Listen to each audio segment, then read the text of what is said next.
continuing with least squared regression lines, let's look at another method of calculating the least squares regression equation. And this is, again, the computational method or calculation method, which makes it very easy to do if you don't have a calculator that can give you all the standard deviations, the regression, correlation coefficient, etc. Right? So this is the one that you'd use if you have to do it by hand. Now, I'm going to use data that we've already used, so all of the, well, I should say most of the calculations we have already done. Therefore, I'm not going to go through building the table as we do it. But you can refer back to our correlation coefficient videos on how to build that table out. The nice thing is, with this method, when by the time we get done with it, you'll see you don't have to build the table if you know how to use your calculator. So let's start now by just explaining what this is. Again, we're finding the equation for a line. In this case, we're going to use y hat is equal to mx plus b, where m is the slope and b is the y-intercept. I'm going to be lazy and just say y-int for intercept, where it crosses the y-axis. So we got our slope and our intercept.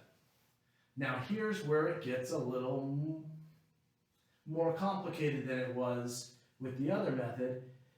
If you can't pull values out of your calculator, even pulling values out of the calculator, it's much easier with the other method. But if you don't know how to use your calculator to get all these things, at least building the table is much simpler this way.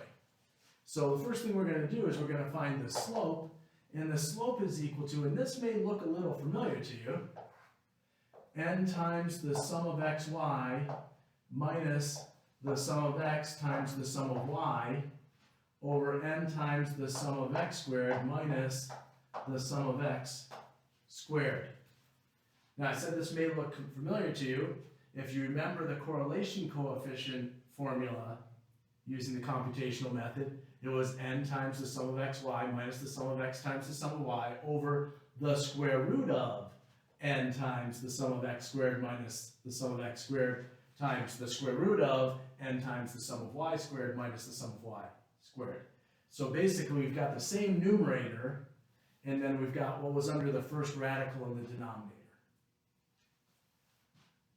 And again, really easy calculations to get these. We need n, we need the sum of x, we need the sum of y, we need the sum of x squared, we need the sum of xy. We don't even have to calculate the sum of y squared. So you literally have an x column where you're summing up the values, a y column you're summing up the values, you're squaring all the x terms and summing that up, and you're multiplying x times y and summing that up.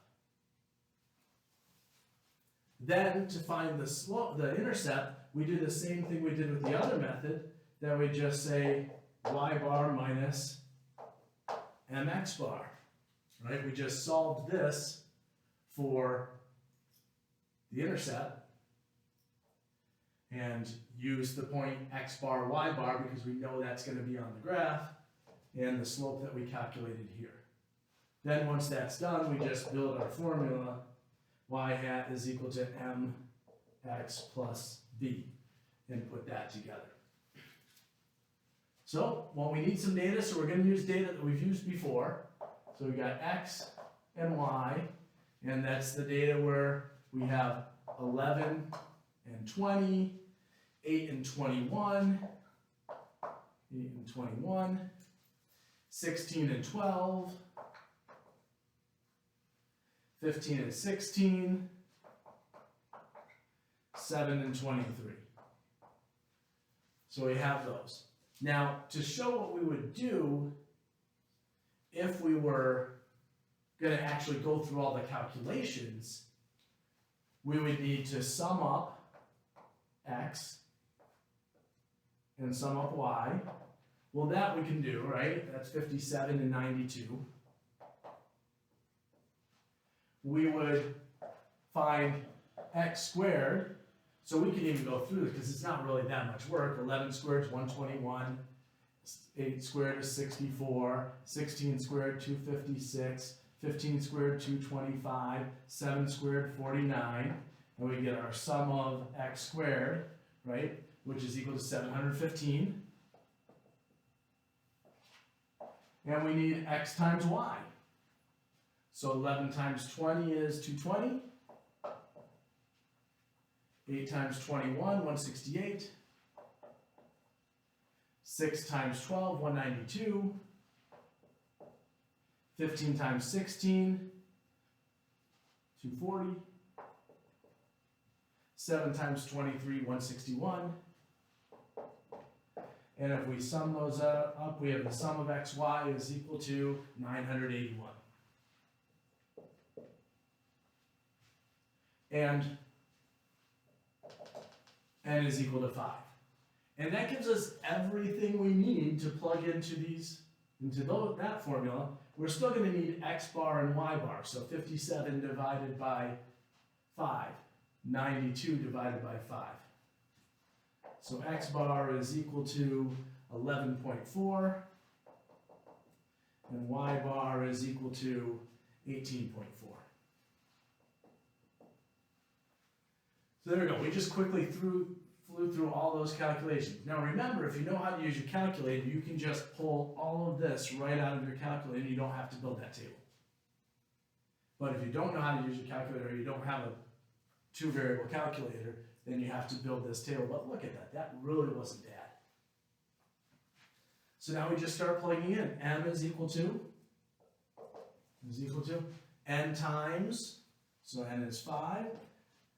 The sum of x, y, 981, minus the sum of x, 57, times the sum of y, 92, over, I'm going to put my m equal to just a little further down because that looks better, okay? N times the sum of x squared, so 5 times the sum of x squared, which is 715, minus the sum of x squared, so 57 squared. So we multiply 5 times 981, we multiply 57 times 92, we subtract. I would do all those things, but we already did that demonstration. We take 5 times 715, we square 57, subtract, and then we divide, and amazingly enough, we get approximately negative 1.04. So that is our slope. So that's good. So we've got our slope. Now we need to find our intercept, b. So b is equal to y bar, 18.4, minus our slope of negative 1.04, times x bar, 11.4.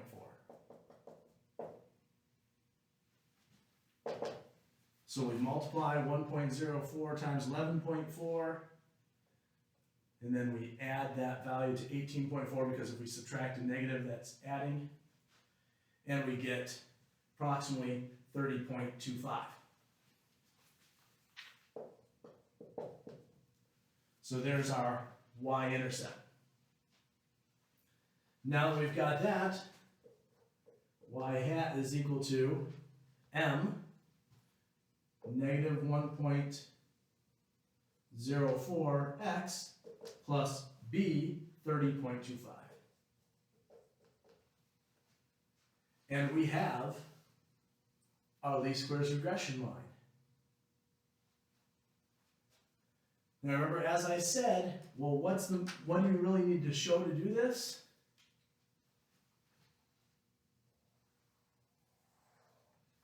You need those values there, which you can pull all of those from your calculator as long as you have a two-variable calculator and you know how to use it.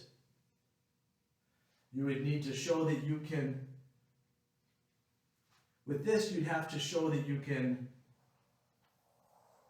plug all those things in, and you'd have to show your final result. So there's definitely more work involved if you know how to use your calculator using this method than using what I call the book method. So by all means, use the book method unless you're forced into this method. What do I mean by forced into this method?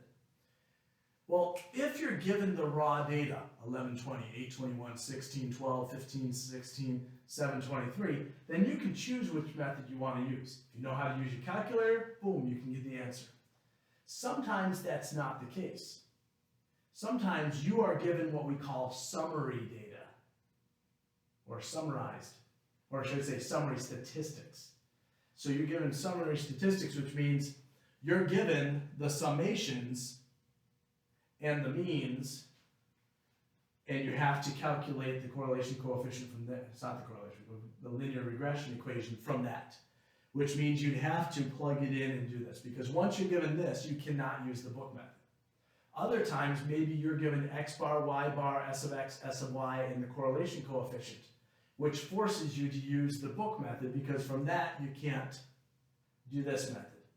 So which method you choose if you're given raw data, whichever one you feel more comfortable with. Since I know how to use my calculator, I would use the book method if I'm given raw data. If I don't have my calculator with me, I would use this method because I can do these calculations by hand.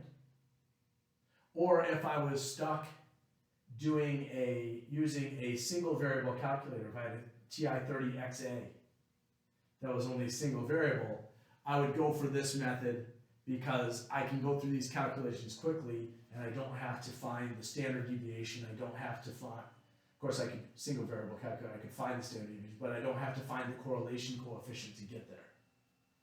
So it's preference in general, unless you're given summary statistics, which force you to use either this method or the book method. So now we know two ways of finding the least squares regression line, and it's still a predictor. That can be used just like we did before. I could find y hat for all of these, and we'd see that it predicts them reasonably well.